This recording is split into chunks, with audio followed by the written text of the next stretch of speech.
Welcome to daily Hindi news analysis. మనం ప్రతిరోజు Hindu news పేపర్లో ఎగ్జామ్ పాయింట్ ఆఫ్ వ్యూలో important current affairs articles and అలాగే దాని వెనుకున్న జీకే పాయింట్ ఆఫ్ వ్యూలో కూడా ఇంపార్టెంట్ పాయింట్స్ అన్ని కవర్ చేస్తున్నాం. So as part of that initiative ఈరోజు మనకి August 5th 2025 అండ్ నిన్న వీడియోలో lot of people have answered very right answers. And 1905లో స్వదేశీ మూమెంట్ స్టార్ట్ అయిన టైంలో ఇంపార్టెంట్ ఈవెంట్స్, నోటబుల్ ఈవెంట్స్ ఏం జరిగాయని చాలామంది కామెంట్ చేశారు and appreciations for them. And ముందుగా ఈరోజు వచ్చిన ఇంపార్టెంట్ ఆర్టికల్స్ చూస్తే మనకి first of all 1 year in exhale అని చెప్పించారు కదా. ఇక్కడ ఎక్సైల్ మీనింగ్ ఇంపార్టెంట్. ఎక్సైల్ అంటే బహిష్కరణ, లేదంటే బ్యానిష్మెంట్, ఎక్స్పాట్రియేట్ అనే సినోనిమ్స్ వస్తాయి మనకి. Exhale meaning important. ఈ కేసు రిలేటెడ్ ఏంటంటే బంగ్లాదేశ్ నుంచి షేక్ హసీనా సో పారిపోయారు కదా. సో ఆవిడ ఆ కంట్రీ నుంచి వేరే కంట్రీలో ఇప్పుడు స్టే చేస్తున్నారు. సో ప్రాబబ్లీ అది ఇండియాలోనే నివాసం ఉంటున్నారని చెప్పేసి ఊహాగానాలు అయితే ఉన్నాయి. అండ్ ఇక్కడ చూస్తే సో ఆవిడ మీద ట్రయల్ కేసు అనేది రన్ అవుతూ ఉంది బంగ్లాదేశ్లో. సో ఇక్కడ exile meaning important. And next article చూస్తే మనకి Lok Sabha disrupted amid demands for debate on SIR. So SIR అంటే మనం ఎప్పటి నుంచో చూస్తూనే ఉన్నాం. ఎస్ఐఆర్ అంటే special intensive revision. So electoral రూల్స్ని రివైజ్ చేస్తున్నారు బీహార్లో. సో దాని గురించి డిమాండ్ చేశారు. సో దాని మీద డిబేట్ ఉండాలి అని చెప్పేసి లోక్సభలో డిమాండ్స్ మధ్యలో ఈ లోక్సభ ప్రొసీడింగ్స్ అనేవి డిస్రప్ట్ అయ్యాయి. అంటే అంతరాయం కలిగాయి అని అర్థం వస్తుంది. Disrupted meaning important. And speaker reminds opposition that no bills have been passed since the beginning of the monsoon session. So monsoon session start అయినప్పటి నుంచి ఒక్క బిల్ కూడా పాస్ అవ్వలేదు అని చెప్పేసి స్పీకర్ ఓం బిర్లా ఆపోజిషన్కి రిమైండ్ చేశారు. అయినప్పటికీ సరే ఆ డిస్రప్షన్ అనేది ఆగలేదు. అండ్ ఫ్లోర్ లీడర్స్తో కూడా డిస్కస్ చేశారు to break this lock jam. ఇక్కడ లాక్ జామ్ అంటే డెడ్ లాక్, డెడ్ లాక్ వాళ్ళు ఏదైతే డిస్రప్షన్ చేస్తూ ఉన్నారో సో దాన్ని ఆపడానికి వాళ్ళతో మాట్లాడారు, కానీ still they yields no result. So వాళ్ళు దాన్ని ఆపలేదు. As they stay firm on demand. So ఆ డిబేట్ చేయాలి అని చెప్పేసి ఆ డిమాండ్ మీద వాళ్ళు ఫర్మ్గా ఉన్నారు, అంటే దానికి కట్టుబడి ఉన్నారు. వాళ్ళు ఆ డిస్రప్షన్ అనేది ఆపలేదు అని చెప్పేసి చెప్తున్నారు ఇక్కడ. So and the centre will be compelled to press for the passage of various bills. So centre దీనివల్ల బిల్స్ పాస్ చేయాల్సి వస్తుంది ఈ గోల మధ్యలోనే అని చెప్పేసి మీనింగ్ వస్తుంది ఇక్కడ. అమిడ్ డిన్ అంటే మనం ఆల్రెడీ అమిడ్ డిన్ అని చెప్పేసి నిన్న అనాలిసిస్లో చూసాం మనం. సో అమిడ్ డిన్ అంటే ఇలాంటి గందరగోళం మధ్యలోనే బిల్స్ పాస్ చేసేయాల్సి వస్తుంది అని చెప్పేసి సెంటర్ చెప్తా ఉంది. So parliamentary affairs minister Kiran Rijiju చెప్పారు. ఎందుకంటే as the opposition remained adamant. ఇక్కడ అడమెంట్ అంటే మొండిగా ఉండడం.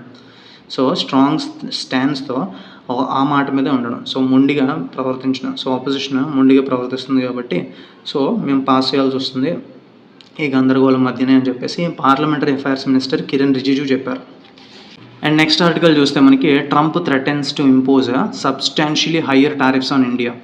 సో ఆల్రెడీ మనకి 25% టారిఫ్స్ అనేది విధించారు ట్రంప్ ఇండియా మీద, అండ్ ప్లస్ పెనాల్టీ అని కూడా చెప్పారు కదా. సో ఇక్కడ మళ్ళీ ఆ ఇష్యూని మళ్ళీ ఒకసారి రేస్ చేశారు ట్రంప్. ఎందుకంటే India is buying oil from Russia and profit పొందుతుంది. రష్యా నుంచి ఆయిల్ బై చేసి ప్రాఫిట్ పొందుతుంది ఇండియా. సో ఈ సబ్స్టాన్షియల్గా టారిఫ్స్ అనేది రేస్ చేస్తామని చెప్పేసి చెప్తున్నారు. కానీ ఇక్కడ ఇంపార్టెంట్ పాయింట్ ఏంటంటే ఈ టారిఫ్స్ పెంచినప్పుడు వాటిని పే చేసేది ఎవరైతే యూఎస్లో మన ప్రొడక్ట్స్ని ఇంపోర్ట్ చేసుకుంటారో వాళ్ళు పే చేస్తారు. సో కంట్రీ పే చేయదు యాక్చువల్గా. సో ఇంపోర్టర్స్ పే చేస్తారు. సో ఇంపోర్టర్స్ ఎక్స్పోర్టర్స్కి ఇది పెద్ద లాస్గా ఉంటుంది అని చెప్పేసి ఇక్కడ ఇచ్చారు. అండ్ జనరలీ ఇండియా ఏం చేస్తుందంటే ఆయిల్ అనేది పర్చేస్ చేస్తుంది రష్యా నుంచి. చీప్ ఆయిల్ అనేది మనకు దొరుకుతుంది. సో మన ఇండియన్ ఇంట్రెస్ట్లను చూసుకొని మనం బై చేస్తున్నాం. అండ్ ఓపెన్ మార్కెట్స్లో బిగ్ ప్రాఫిట్స్కి కూడా మనం సెల్ చేస్తున్నాం. So and we're not caring about how many people in Ukraine are being killed in this Russian war మిషన్లో. ఎంతమంది యుక్రెయిన్లో చనిపోతున్నారు చాలా పీపుల్. సో దానికి కేర్ చేయట్లేదు ఇండియా అని చెప్పేసి ఇక్కడ స్టేట్మెంట్ ఇచ్చారు. ఇది చూస్తే ఒక ఎథికల్ డైలమా అని చెప్పొచ్చు. ఒక పక్కన మన కంట్రీస్ ఎనర్జీ ఇంట్రెస్ట్ మనం సెక్యూర్ చేసుకుంటున్నాం, అండ్ ఒక పక్కన చూస్తే lot of people are dying. ఎందుకంటే రష్యాకి ఈ అమౌంట్ అనేది సో అది వార్ పర్పస్కి డెఫినెట్లీ యూజ్ చేస్తుంది. తన ఎకనామిక్ పాయింట్ ఆఫ్ వ్యూలో జనరేట్ అయిన అమౌంట్ని డెఫినెట్లీ వార్క్ అనేది ఉపయోగిస్తుంది. సో ఇక్కడ ఒక ఎథికల్ డైలమా అనేది క్రియేట్ అవుతూ ఉంది అని చెప్పేసి. సో దీని మీద మీ ఒపీనియన్ ఏంటో కామెంట్ చేయండి. అండ్ నెక్స్ట్ ఆర్టికల్ చూస్తే మనకి Siraj sizzles as India pulls of a dramatic win at the Oval. So excellent match has taken place at the Oval ఇంగ్లాండ్లో 5th టెస్ట్ మ్యాచ్లో. సో జస్ట్ 35 రన్స్ డిఫెండ్ చేయాలి మనం. So excellent bowling by Siraj and అలాగే ప్రసీద్ Krishna. So ఇద్దరు కూడా so man of the match Siraj was named as player of the match. So man of the match award వచ్చింది. So excellent spell అనేది వేయడంతో so మనం 6 runs తేడాతో మనం విజయం సాధించాం. సో ఇక్కడ ఫైనల్లీ ఈ ఆండర్సన్ టెండూల్కర్ ట్రోఫీ సిరీస్ 2-2తో లెవెల్ అయింది. ఒక మ్యాచ్ వచ్చేసి డ్రా కాబట్టి సో 2 మ్యాచెస్ వాళ్ళు గెలిచారు అండ్ 2 మ్యాచెస్ ఇండియా గెలిచింది. సో 5th టెస్ట్ ఓవర్లో జరిగింది. సో డ్రామాటిక్ విన్ అనేది మనం సాధించామని చెప్పేసి ఇక్కడ ఇచ్చారు. సో ఈ 9 వికెట్ హాల్ అనేది రావడంతో సిరాజ్కి player of the match award ఇచ్చారు. అండ్ గిల్ అండ్ శుభ్మన్ గిల్కి హ్యారీ బ్రూక్కి player of the series tournament player of the series award అనేది వాళ్ళకి ఇచ్చారు. అండ్ నెక్స్ట్ ఆర్టికల్ చూస్తే మనకి Shibu Soren key tribal voice and former chief minister of Jharkhand. So former ఇంతకుముందు ఈయన చీఫ్ మినిస్టర్ ఆఫ్ జార్ఖండ్ కింద చేశారు. ఈయన ఎవరంటే ప్రస్తుతం జార్ఖండ్ సీఎం అయిన హేమంత్ సోరెన్ ఉన్నారు కదా, సో ఆయన ఫాదరే ఈ షిబు సోరెన్. సో ఈయన చనిపోయారు అని చెప్పేసి ట్విట్టర్లో ఆయన కొడుకు ఆయన సీఎం హేమంత్ సోరెన్ అనౌన్స్ చేశారు. సో ఈయన 3 times సీఎం కింద చేశారు జార్ఖండ్కి. కాకపోతే ఎప్పుడు కూడా కంప్లీట్ టర్మ్ అనేది కంప్లీట్ చేయలేదు. ఒక టర్మ్ కూడా కంప్లీట్ చేయలేదు. సో ఇక్కడ అండ్ అలాగే ఈయన యూపీఏ గవర్నమెంట్ ఉన్నప్పుడు సో సెంటర్లో యూపీఏ గవర్నమెంట్ ఉన్నప్పుడు యూనియన్ కోల్ మినిస్టర్ కింద పనిచేశారు. అండ్ ఇక్కడ చూస్తే మనకి ఒడిషా గవర్నర్ కంబంపాటి హరిబాబు. అండ్ ఈరోజు వచ్చిన ఇంపార్టెంట్ ఎడిటోరియల్ ఆర్టికల్స్ చూస్తే మనకి first of all Bangladesh a year after Sheikh Hasina's ouster. So ఒక 1 year అవుతుంది. సో షేక్ హసీనాని వాళ్ళ కంట్రీ నుంచి తరిమి వేసి అని చెప్పేసి సో 1 yearకి గాను ఏం జరిగింది అని చెప్పేసి ఈ ఆర్టికల్ క్లియర్గా ఇచ్చారు. సో ఇంపార్టెంట్ పాయింట్స్ చూద్దాం. ఇక్కడ జనరల్లీ చూస్తే మనకి 1971లో బంగ్లాదేశ్ లిబరేషన్ వార్ జరిగినప్పుడు సో దానికి అంటే బంగ్లాదేశ్ క్రియేట్ అవ్వకుండా ఆపోజిట్గా పనిచేసిన ఏదైతే ఒక పార్టీ ఉందో radical Islamic political party Jamaat ఈ ఇస్లామీ అని చెప్పేసి అంటాం. సో వీళ్ళు పాకిస్తాన్కి సపోర్టెడ్గా ఉండి సో బంగ్లాదేశ్ క్రియేట్ అవ్వకుండా ఉండడానికి ఫైట్ చేశారు ఆ టైంలో. కానీ అయినప్పటికీ సో బంగ్లాదేశ్ అనేది క్రియేట్ అయింది ఇండియన్ సపోర్ట్తో. పాకిస్తాన్ నుంచి విడిపోయి ఇంతకుముందు ఈస్ట్ పాకిస్తాన్ అనేవాళ్ళం కదా ప్రస్తుతం ఉన్న బంగ్లాదేశ్ని. సో బంగ్లాదేశ్ క్రియేట్ అయింది. సో షేక్ ముజిబుర్ రెహమాన్ అని చెప్పేసి ఎవరైతే ఇప్పుడు షేక్ హసీనా ఉన్నారో సో వాళ్ళ ఫాదర్. సో ఆయన ఫ్రీడమ్ ఫైటర్ బంగబంధు అని చెప్పేసి కూడా అంటారు బంగ్లాదేశ్లో. సో వాళ్ళ ప్రమేయంతో సో అప్పుడు బంగ్లాదేశ్ లిబరేషన్ అనేది జరిగింది. సో ఇప్పుడు ఏం జరిగిందంటే ఈ షేక్ హసీనా ఆస్టర్ వెనకాల అంటే ఈవిడ బహిష్కరణ వెనకాల సో ఈ జమాత్ ఈ ఇస్లామీ పార్టీ ఉంది. సో ప్రస్తుతం ఉన్న చీఫ్ అడ్వైజర్ ఎవరైతే ఉన్నారో సో ఎవ్రీ డిసిషన్ కూడా ఈ జమాత్ ఈ ఇస్లామీ పార్టీయే కంట్రోల్ చేస్తూ ఉంది అని చెప్పేసి ఇక్కడ ఇచ్చారు. అండ్ అలాగే ఇంటరిమ్ గవర్నమెంట్ ఫామ్ చేయడానికి వాళ్ళ కాన్స్టిట్యూషన్లో అసలు ప్రొవిజనే లేదు. అయినా సరే ఇక్కడ కేర్ టేకర్ గవర్నమెంట్ అని చెప్పేసి చీఫ్ అడ్వైజర్ కింద ఈ గవర్నమెంట్కి చీఫ్ అడ్వైజర్ కింద ప్రొఫెసర్ మహమ్మద్ యూనస్ అనే వ్యక్తిని అపాయింట్ చేసుకున్నారు. సో ఇన్స్టెడ్ ఆఫ్ రీఫార్మ్ చేయకుండా అంటే ఈ ఎలక్షన్ ప్రాసెస్ నెక్స్ట్ ఆవిడ వెళ్ళిపోయిన తర్వాత కంట్రీ వదిలి వెళ్ళిపోయిన తర్వాత పారిపోయిన తర్వాత అంటే ఎక్సైల్లో ఉన్న తర్వాత నెక్స్ట్ ఎలక్షన్స్ కండక్ట్ చేయాలని ఆలోచించాలి. కానీ వీళ్ళందరూ ఏం చేశారంటే అక్కడ ఈ రీఫార్మ్ ప్రాసెస్ అనేది ఇనిషియేట్ చేశారు. సో వివిధ పోలీస్ రీఫార్మ్స్ కానీ ఎలక్టోరల్ రీఫార్మ్స్ కానీ కాన్స్టిట్యూషన్ కమిషన్స్ రిలేటెడ్ రీఫార్మ్స్ కానీ ఇవి తీసుకోవడానికి ఎక్కువగా ప్రాధాన్యత ఇచ్చారు. అంటే instead of preparing for elections so యూఎన్ఎస్ lead interim regime అనేది దాని మీద ఎక్కువగా ఫోకస్ చేస్తుంది. And it's a free fair and inclusive elections with in a specific period of 90-day పీరియడ్లో పెట్టాలి. సో అయినా సరే దాన్ని పాటించకుండా వీళ్ళు ఇష్టం వచ్చినట్టు ఈ జమాత్ ఈ ఇస్లామీ అనేది పార్టీ అనేది కంట్రోల్ చేస్తుంటే సో దానికి అనుగుణంగా అక్కడ గవర్నమెంట్ అనేది రన్ అవుతుంది. అండ్ ఈ పార్టీ ఈ ఇంటరిమ్ రిజైమ్ వచ్చిన తర్వాత లాడ్ ఆఫ్ వైలెన్స్ అనేది పెరిగింది. నాన్ ముస్లిం మైనారిటీస్ ఎవరైతే ఉన్నారో అంటే క్రిస్టియన్స్ బుద్ధిస్ట్ హిందూస్ మీద ఎక్కువగా వైలెన్స్ అనేది బాగా పెరిగింది. అండ్ 1971 లిబరేషన్ ఆఫ్ వార్ టైంలో స్టాట్యూస్ కానీ ఎవ్రీ బిల్డింగ్ ఇన్స్టిట్యూషన్ ఏదైతే దానికి అసోసియేట్ అయ్యిందో అవన్నీ డిస్ట్రాయ్ చేయబడ్డాయి సో వీళ్ళ అండర్లో. అండ్ ఓవరాల్గా చూస్తే ఎకనామిక్ డిస్ట్రెస్ అనేది చాలా వరకు పెరిగింది. గ్రోత్ రేట్స్ అనేవి తగ్గిపోయి హాఫ్ అయిపోయాయి ఇప్పుడు. అండ్ జాబ్లెస్నెస్ పెరిగిపోయింది. హైపర్ ఇన్ఫ్లేషన్ చూస్తున్నారు ఇప్పుడు అక్కడ అందరూ. అండ్ ప్రైవేట్ ఇన్వెస్ట్మెంట్ అయితే స్టాగ్నెంట్ అయిపోయింది. అండ్ జర్నలిస్టులు ఎవరైతే ఉన్నారో వాళ్ళని ఇంప్రెజన్ చేస్తున్నారు. అండ్ ఫ్రీ మీడియా అనేది లేదు అప్పుడప్పుడు ఇప్పుడు చూస్తే. అండ్ ఇండియా ఈ అన్ని గందరగోళం మధ్య కూడా ఇండియా అనేది లాడ్ ఆఫ్ పేషెన్స్ చూపించింది. ఇంటరిమ్ గవర్నమెంట్తో కూడా మనం సంబంధాలు అనేది కంటిన్యూ చేస్తాం. And people centric approach follow అవ్వాలి అని అని చెప్పేసి ఇండియా ఎప్పుడు కూడా సో స్టాండ్స్ అనేది తీసుకుంటుంది దాని గురించి. అండ్ ఇప్పుడు కొత్తగా చూస్తే న్యూ గ్రూపింగ్ ఫామ్ అవుతున్నారు. చైనా, పాకిస్తాన్, బంగ్లాదేశ్ ఒక కొత్త గ్రూపింగ్ క్రియేట్ చేస్తున్నారు. అండ్ అది ఎర్లీ, ఫ్రీ అండ్ ఫెయిర్ ఎలక్షన్స్కి ఒక భంగంగా వాటిల్లొచ్చు. అండ్ కొత్త హ్యాండ్ ఆఫ్ ఫ్రెండ్షిప్ అనేది అక్కడ క్రియేట్ అవుతుంది కాబట్టి ఇండియాకి కొంచెం థ్రెట్ అని చెప్పొచ్చు, వాళ్ళందరూ గ్రూపింగ్ ఫామ్ అవుతున్నారు కాబట్టి. అండ్ దాంతోపాటు చూస్తే న్యూ ఎలక్టెడ్ గవర్నమెంట్ ఇప్పుడు కొత్తగా బంగ్లాదేశ్ అనేది కొత్త ఎలక్షన్స్ కండక్ట్ చేస్తామని చెప్పేసి వాళ్ళు స్టేట్మెంట్ అనేది ఇచ్చారు. సో కొత్త ఎలక్టెడ్ గవర్నమెంట్ ఏది వచ్చినప్పటికీ that has to truly reflect this wishes of people of Bangladesh people యొక్క విషెస్ని రిఫ్లెక్ట్ అయ్యే విధంగా ఉండాలి. అండ్ రీఎస్టాబ్లిష్ చేసుకునే విధంగా ఇండియా రిలేషన్షిప్ అనేది ఉంటుంది. డెఫినెట్లీ మ్యూచువల్లీ బెనిఫిషియల్ రిలేషన్షిప్ మాత్రం క్రియేట్ చేసుకుంటుంది బంగ్లాదేశ్తో ఇండియా అని చెప్పేసి ఈ ఆర్టికల్లో ఇచ్చారు. అండ్ నెక్స్ట్ ఆర్టికల్ చూస్తే మనకి క్రైసిస్ ఆఫ్ ట్రస్ట్ అని చెప్పేసి ఎలక్షన్ కమిషన్ ఆఫ్ ఇండియా గురించి ఇచ్చారు. ఇక్కడ చూస్తే మనకి సీరియస్ చార్జెస్ అనేది మనకి లోక్సభలో మనకి అపోజిషన్ లీడర్ అయిన రాహుల్ గాంధీ ఈ ఎలక్షన్ కమిషన్ ఆఫ్ ఇండియా మీద చేశారు. ఏంటంటే లాట్ ఆఫ్ రిగ్గింగ్ జరిగింది, లాట్ ఆఫ్ డిస్క్రిపెన్సీస్ జరిగాయి 2024 జనరల్ ఎలక్షన్స్లో అని చెప్పేసి నా దగ్గర ప్రూఫ్స్ కూడా ఉన్నాయని చెప్పేసి సో ఆయన ఆ ఇన్ఫర్మేషన్ డిస్క్లోజ్ చేయకుండా ఎలిగేషన్స్ అనేవి వేశారు. So and ECI election commission of India నుంచి కూడా రిప్లై అనేది సో వచ్చింది. అండ్ దానికి ఇక్కడ చూస్తే మనకి ఈ పొలిటీషియన్స్ అనేది అటాక్ చేస్తున్నారు ఎలక్షన్ కమిషన్ ఆఫ్ ఇండియాని అని చెప్పేసి చెప్తున్నారు. ఇంతకుముందు కూడా Narendra Modi chief minister of గుజరాత్లో చీఫ్ మినిస్టర్ కింద ఉన్నప్పుడు ఆయన కూడా ఈ ఈసీఐ అంటే ఎలక్షన్ కమిషన్ ఇంపార్షియల్గా వ్యవహరించట్లేదు అని చెప్పేసి దానికి క్వశ్చన్ చేశారు ఈ ఎలక్షన్ కమిషన్. అండ్ బీహార్లో చూస్తే మనకి లీడర్ ఆఫ్ అపోజిషన్ ఎవరైతే ఉన్నారో ప్రస్తుతం తేజస్వి యాదవ్ అని చెప్పేసి ఉన్నారు. సో ఆయన డ్రాఫ్ట్ ఎలక్టోరల్ రూల్ ఏదైతే రిలీజ్ చేశారో ఇప్పుడు బీహార్లో, సో అందులో ఆయన పేరు లేదు, అంటే ఎలక్షన్ ఐడెంటిటీ కార్డు ఆయన పేరు లేదు అని చెప్పేసి ఎలిగేషన్ వేశారు.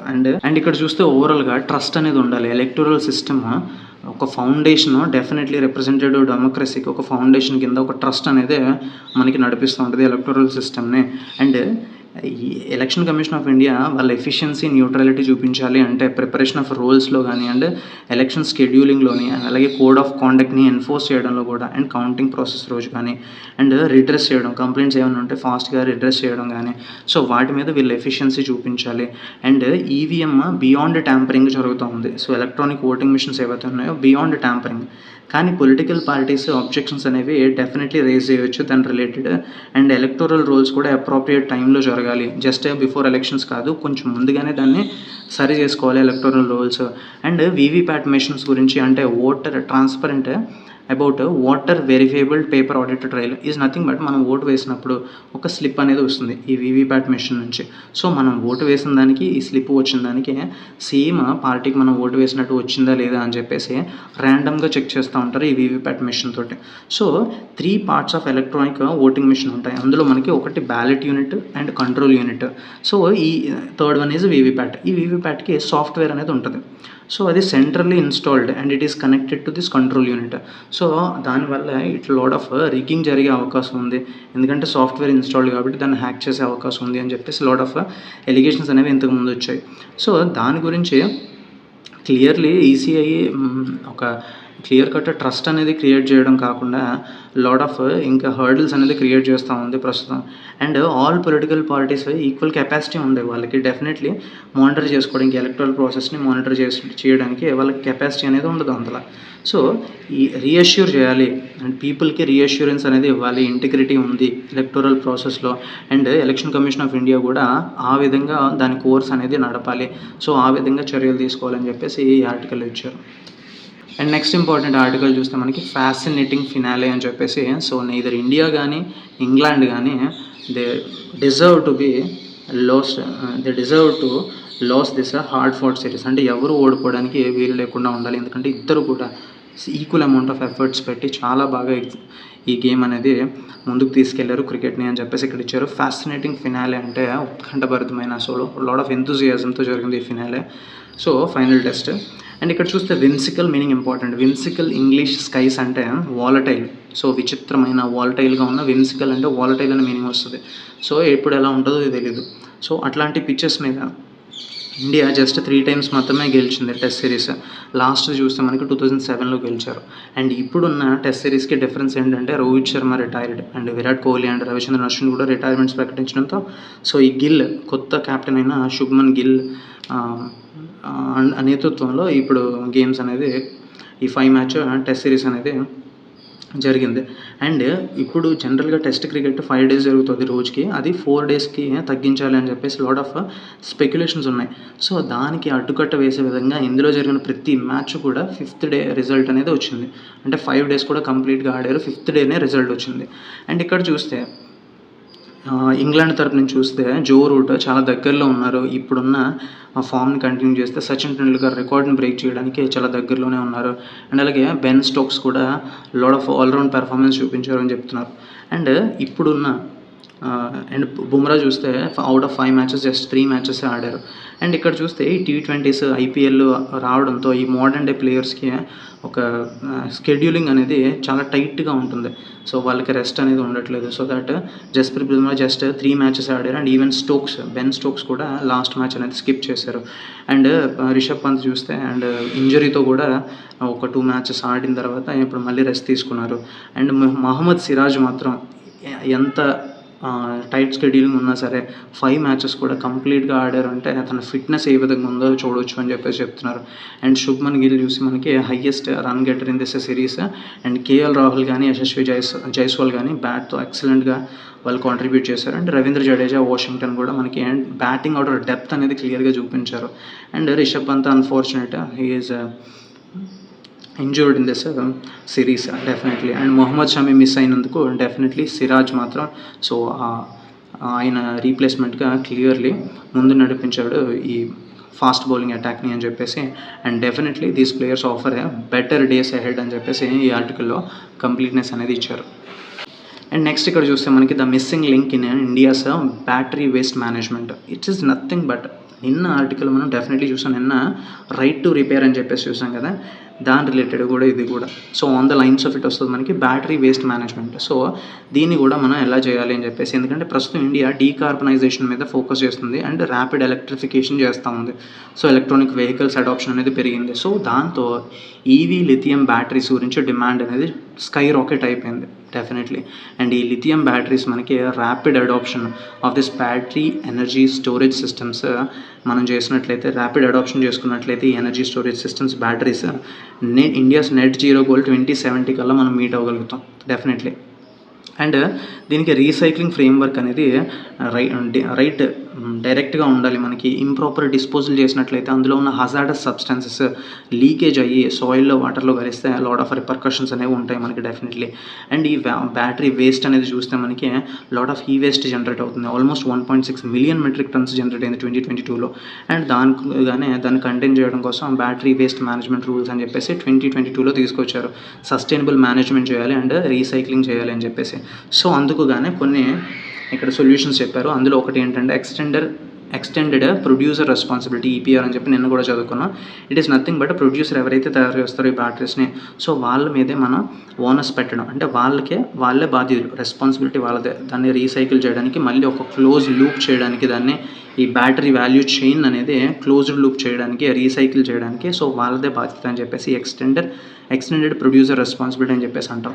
సో ఇందులో మనకి రీసైక్లర్స్ ఎవరైతే ఉన్నారో వాళ్ళని బేస్ చేసుకొని ఈ లాజిస్టిక్స్ ఇన్ఫ్రాస్ట్రక్చర్ వాళ్ళ దగ్గర బాగుంటుంది కాబట్టి సో వాళ్ళకి ఒక మినిమం ఫ్లోర్ ప్రైస్ అని చెప్పేసి ఒకటి ఉంటుంది, EPR ఫ్లోర్ ప్రైస్ అని చెప్పేసి. అంటే మినిమం ప్రైస్ ఆ రీసైక్లర్స్ సస్టైనబుల్గా వర్క్ చేయాలి అంటే వాళ్ళకి మినిమం ప్రైస్ అనేది ఇవ్వాలి డెఫినెట్లీ. డిస్పోజల్ చేయడానికి, ప్రాపర్ డిస్పోజల్ చేయడానికి వాళ్ళకి చాలా ఎక్స్పెన్సివ్ టెక్నాలజీ యూజ్ చేయాల్సి వస్తుంది, అడ్వాన్స్డ్ టెక్నాలజీ యూజ్ చేయాల్సి వస్తుంది. అండ్ అలాగే స్కిల్డ్ లేబర్ ఉండాలి. ఆ హజార్డస్ మెటీరియల్స్ ఎకో సిస్టంలోకి కలవకుండా, బయటికి రావకుండా ఉండాలంటే స్కిల్డ్ లేబర్ ఉండాలి ప్రివెంట్ చేయడానికి దాన్ని.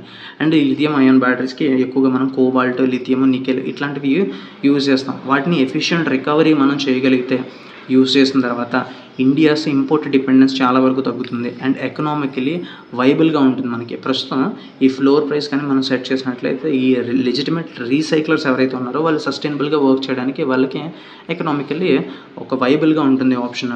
అండ్ నెక్స్ట్ చూస్తే మనకి కంప్లయన్స్ చాలామంది చేయట్లేదు. కంప్లయన్స్ అంటే following the rules, nothing but. So ఇక్కడ గ్లోబల్ మెటల్ ప్రైసెస్ చూస్తే మనకి 2 years తగ్గినప్పటికీ ఓవర్ ద పాస్ట్ 2 ఇయర్స్ తగ్గినప్పటికీ అవి కన్జ్యూమర్స్ వరకు రీచ్ అయ్యే విధంగా చేయలేదు. సో రేట్లు అనేది తగ్గించలేదు ఫైనల్ కన్జ్యూమర్కి. సో ఈ ఎలాగో తగ్గించలేదు కాబట్టి ఆ తగ్గిన కాస్ట్ ఏదైతే ఉందో అది రీసైక్లింగ్ కాస్ట్స్కి సో దానికి బ్యాలెన్స్ చేయొచ్చు without raising this end cost raise అవ్వకుండా దాన్ని బ్యాలెన్స్ చేయొచ్చు అని చెప్పేసి ఇక్కడ ఒక ఆప్షన్ అనేది ఇచ్చారు. అండ్ దాంతోపాటు కూడా సర్క్యులర్ ఎకానమీని ప్రమోట్ చేసేది రీసైక్లర్సే. సో వాళ్ళని మనం కన్సిడర్ చేయాలి. And fair and globally comparable EPR floor price అనేది మనం దాన్ని తీసుకురావాలి. అండ్ ఇమీడియట్గా కన్స్ట్రక్టివ్ డైలాగ్ పాలసీ మేకర్స్తో కానీ ఇండస్ట్రీ అండ్ రీసైక్లర్స్తో ఒక వైబుల్ ప్రైసింగ్ స్ట్రక్చర్ అనేది మనం ఎస్టాబ్లిష్ చేయాలి. సో దట్ గ్లోబల్లో ఉన్న ప్రైసింగ్ స్ట్రక్చర్స్ కానీ బెస్ట్ ప్రాక్టీసెస్ కానీ ఇవన్నీ అనలైజ్ చేసి ఒక వైబుల్ ప్రైసింగ్ స్ట్రక్చర్ అనేది మనం ఎస్టాబ్లిష్ చేయాలని చెప్పించారు. And we should integrate this informal recyclers ఎవరైతే ఉంటారో నిన్న చదువుకున్నాం ఆల్రెడీ రిపేరర్స్ని కూడా మనం ఇంక్లూడ్ చేసుకోవాలని. అండ్ ఇక్కడ కూడా ఈ ఇన్ఫార్మల్ రీసైక్లర్స్ ఎవరైతే ఉన్నారో వాళ్ళకి ఈ అర్జెంటుగా వాళ్ళని సోషల్ సెక్యూరిటీ స్కీమ్స్లోకి మనం ఇంక్లూడ్ చేసుకోవాలి. సో దట్ వాళ్ళకి చాలా హెల్ప్ అవుతుంది. అండ్ అలాగే ఈ ఇన్ఫార్మల్ సెక్టర్ని మనం ఫార్మలైజ్ చేయాలి. సో దట్ అలా చేసినట్లయితే అండ్ అలాగే ఫ్లోర్ ప్రైసింగ్ కానీ ఈపీఆర్ సర్టిఫికేట్స్ కానీ అండ్ రోబస్ట్గా మనం వెంటనే ఆడిట్ సిస్టమ్స్ కానీ అండ్ ఈ సర్టిఫికేట్స్ని ఇష్యూ చేయడం కూడా డిజిటైజ్ చేసినట్లయితే అండ్ ఫ్రాడ్ని కానీ దాన్ని పెనాల్టీస్తో మనం స్ట్రింజెంట్గా మనం యాక్షన్స్ తీసుకున్నట్లయితే డెఫినెట్లీ ఏదైతే ఇప్పుడు ఈ బ్యాటరీ వేస్ట్ ఈ ట్రాన్స్ఫర్మేషన్ చేయొచ్చు క్రైసిస్ నుంచి దాన్ని ఒక కెటలిస్ట్ కింద వైపు తీసుకెళ్ళొచ్చు గ్రీన్ గ్రోత్కి. అండ్ అలాగే సర్క్యులర్ ఎకానమీ మనం అచీవ్ చేయడానికి ఆ విధంగా తీసుకెళ్ళొచ్చు ఈ బ్యాటరీ వేస్ట్ని అని చెప్పేసి ఈ ఆర్టికల్ ఇచ్చారు. అండ్ నెక్స్ట్ ఇక్కడ చూస్తే మనకి pollution control boards have power to impose restitutionary damages. So pollution control boards definitely వాళ్ళకి పవర్ ఉంది రెస్టిట్యూషనరీ డ్యామేజెస్ యొక్క దానికి పెనాల్టీస్ విధించడానికి అని చెప్పేసి సుప్రీంకోర్టు చెప్పింది. ఇక్కడ మనకి రెస్టిట్యూషనరీ అంటే రీస్టోరేషన్ రీప్లేస్మెంట్ అనే మీనింగ్స్ వస్తాయి. సో ఇప్పుడు ఎన్వైరన్మెంట్ మళ్ళీ రీస్టోర్ చేయడానికి సో దానికి ఎవరైతే బాధ్యులు ఉన్నారో అది అలా చెడిపోవడానికి అలా పొల్యూట్ అవ్వడానికి ఎవరైతే బాధ్యులు ఉన్నారో వాళ్ళ మీద ఈ రీస్టోరేషన్ పెనాల్టీస్ అని చెప్పేసి విధించడానికి వాళ్ళకి రైట్స్ ఉన్నాయి అని చెప్పేసి క్లియర్గా చెప్పింది పొల్యూషన్ కంట్రోల్ బోర్డ్స్కి. అందులో మనకి ఇంపార్టెంట్ ఏంటంటే మనకి water prevention and control of pollution act 1974 important ఈ act. So related to water and air prevention and control of pollution act 1981 ఈ రెండు యాక్ట్స్ కూడా 1974 and 1981 very important. And next article చూస్తే మనకి women's inclusion in armed forces is a priority says Rajnath. So ప్రస్తుతం 3 armed సర్వీసెస్లో చూస్తే మనకి 13% almost ఉన్నారు ఇండియన్ ఎయిర్ ఫోర్స్లో and 6.85% in army and 6% in navy. And 2005 నుంచి చూస్తే నెంబర్స్ స్టడీగా ఇంక్రీజ్ అవుతున్నాయి. విమెన్స్ అనేది ఇంక్లూజన్ అనేది జరుగుతూ ఉంది ఆర్మ్డ్ ఫోర్సెస్లో అని చెప్పేసి మన డిఫెన్స్ మినిస్టర్ రాజ్నాథ్ సింగ్ చెప్పారు. అండ్ అలాగే మాక్సిమం రిప్రజెంటేషన్ ప్రొవైడ్ చేసే విధంగా మేము చర్యలు తీసుకుంటామని చెప్పేసి క్లియర్గా చెప్పారు ఇక్కడ. అండ్ ప్రస్తుతం మనకి ఆర్మీ చీఫ్ ఎవరో కామెంట్ సెక్షన్లో కామెంట్ చేయండి. అండ్ నెక్స్ట్ ఆర్టికల్ చూస్తే మనకి Independence Day invites this year to feature Chenab bridge operation Sindoor. So Independence Day tableaux ఉంటాయి కదా సో వాటిలో భాగంగా ఈసారి చినాబ్ బ్రిడ్జ్ని అండ్ అలాగే ఆపరేషన్ సింధూర్ని ఫీచర్ చేయనున్నారు. So operation Sindoor central theme కింద ఇండిపెండెన్స్ డే సెలబ్రేషన్స్ జరుగుతాయని చెప్పేసి క్లియర్గా చెప్పారు ఇక్కడ. అండ్ దాంతోపాటు వరల్డ్స్ హైయెస్ట్ రైల్వే బ్రిడ్జ్ అయిన చెనాబ్ రివర్ మీద ఉన్న బ్రిడ్జ్ చెనాబ్ బ్రిడ్జ్ సో దాన్ని కూడా ఒక ప్రోటోటైప్ అనేది క్రియేట్ చేసి దాన్ని డిస్ప్లే చేస్తారు as part of this Independence Day celebrations. And next చూస్తే ఇక్కడ మనకి Bangladesh arrest 48 Indian fish man impounds 3 boats. So Bangladesh 48 Indian fish మ్యాన్ని అరెస్ట్ చేసింది అండ్ అలాగే 3 బోట్స్ని ఇంపౌండ్స్ అంటే సీజ్ చేసింది లేదంటే కన్ఫిస్కేట్ చేసింది అనే మీనింగ్ వస్తుంది. So impounds meaning important. And next ఇక్కడ చూస్తే మనకి largest Asian tortoise back in Nagaland community reserve. So ఇది క్రిటికల్లీ ఎండేంజర్డ్ కేటగిరీలో ఉంది ఏషియన్ జాయింట్ టార్టాయిస్ అని చెప్పి. సో దీన్ని మళ్ళీ రీఇంట్రడ్యూస్ చేశారు నాగాలాండ్ కమ్యూనిటీ రిజర్వ్లో అని చెప్పేసి ఈ ఆర్టికల్ ఇచ్చారు. అండ్ ఇక్కడ చూస్తే మనకి స్పోర్ట్స్ అండ్ రిలేటెడ్ పర్సనాలిటీస్లో రమేష్ బుదీలాల్ అని చెప్పేసి సర్ఫింగ్ రిలేటెడ్ గేమ్కి రిలేటెడ్ ఈ person. So sports and related పర్సనాలిటీస్లో ఇంపార్టెంట్ మనకి రమేష్ బుదీలాల్. సో ఓవరాల్గా ఈరోజు exam point of important articles అన్నీ కవర్ చేసాం.